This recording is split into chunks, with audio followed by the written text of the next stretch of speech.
স্বাধীনতার যুদ্ধের তৎপরবর্তীতে যুদ্ধবিধ্বস্ত এই দেশকে পুনর্গঠনের লক্ষ্যে জাতির পিতা বঙ্গবন্ধু শেখ মুজিবুর রহমান নানামুখী উন্নয়ন কর্মকাণ্ড গ্রহণ করে দেশকে এগিয়ে নিয়ে যাচ্ছিলেন এবং এই দেশের উন্নয়নকে শাণিত করার লক্ষ্যে কোটা প্রথা চালু করেছিলেন এবং মুক্তিযোদ্ধা পরিবারদের চাকরি প্রাপ্তির কোটা প্রথা চালু করেছিলেন। কিন্তু দুর্ভাগ্যবশত পাকিস্তান হায়নাদের এ দেশীয় প্রেতাত্মারা নানামুখী ষড়যন্ত্র করে অত্যন্ত পরিকল্পিতভাবে 1975 সনে জাতির পিতা বঙ্গবন্ধু শেখ মুজিবুর রহমানকে নৃশংসভাবে হত্যা করেছিলেন এবং হত্যা করেই শুধু তারা ক্ষান্ত হননি, জাতির পিতা বঙ্গবন্ধু শেখ মুজিবুর রহমানের হত্যার বিচার যাতে না হয় এই দেশে, সেই জন্য তারা কালো আইন সংসদে পাশ করিয়েছিলেন, যার পরিপ্রেক্ষিতে জাতির পিতা বঙ্গবন্ধু শেখ মুজিবুর রহমানের হত্যার বিচার কার্য থেমে যায়। শুধু তাই নয়, তারা দীর্ঘদিন ক্ষমতায় থেকে মুক্তিযোদ্ধা পরিবারের সুযোগ সুবিধা এবং মুক্তিযোদ্ধা পরিবারের চাকরি প্রাপ্তির যে কোটা,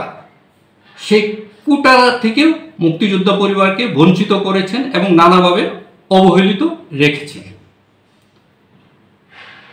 সৌভাগ্যক্রমে মাননীয় প্রধানমন্ত্রী জননেত্রী শেখ হাসিনা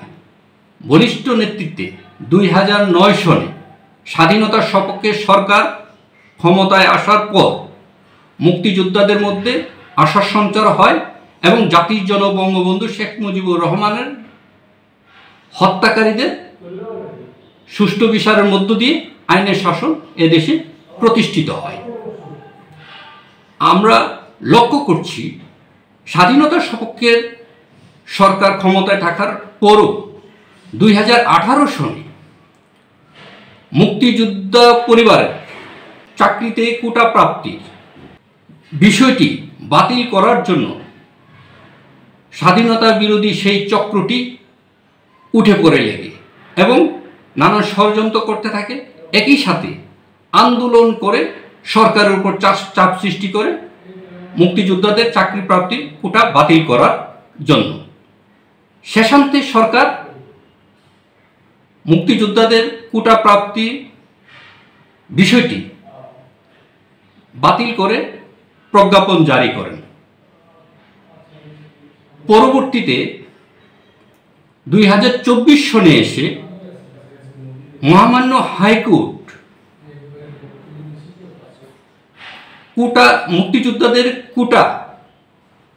মুক্তিযোদ্ধা পরিবারের কোটা বাতিলের প্রজ্ঞাপনটি বাতিল করে কোটা সংরক্ষণের আদেশ প্রদান করেন এবং মহামান্য হাইকোর্টের এই আদেশকে অবজ্ঞা করে স্বাধীনতা বিরোধী চক্রের প্রজন্মরা এই আদেশ রহিতকরণ করে এবং কোটা মুক্তিযোদ্ধাদের চাকরি প্রাপ্তির কোটা বাতিলের জন্য আবারও ষড়যন্ত্র শুরু করে এবং আন্দোলন চালিয়ে যান। আমরা লক্ষ্য করেছি এই কোটা আন্দোলনের আড়ালে তারা স্বাধীনতা বিরোধী চক্রের এজেন্ডা বাস্তবায়নের দিকে তারা এগুচ্ছে। তার দৃষ্টান্ত হলো মহামান্য হাইকোর্ট কর্তৃক মুক্তিযোদ্ধাদের পরিবারদের চাকরি প্রাপ্তির আদেশটি স্থগিত করার পরও তারা রাস্তায় নেমে জনদুর্ভোগ সৃষ্টি করে আন্দোলন করছে এবং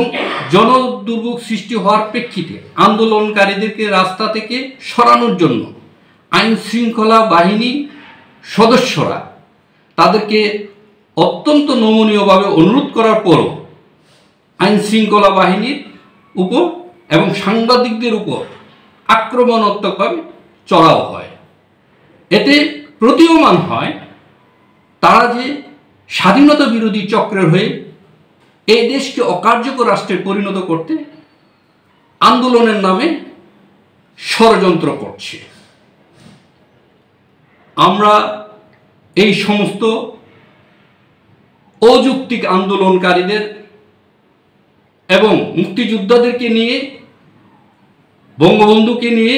স্বাধীন দেশকে নিয়ে কটূক্তিকারীদের দৃষ্টান্তমূলক শাস্তি দাবি করছি এবং মুক্তিযোদ্ধাদের পরিবারদের সংরক্ষিত কোটা মুক্তিযুদ্ধের চেতনা বহমান রাখার স্বার্থে তা বহাল রাখার জন্য মাননীয় প্রধানমন্ত্রী জননেত্রী শেখ হাসিনার নিকট জোরালোভাবে দাবি জানাচ্ছি।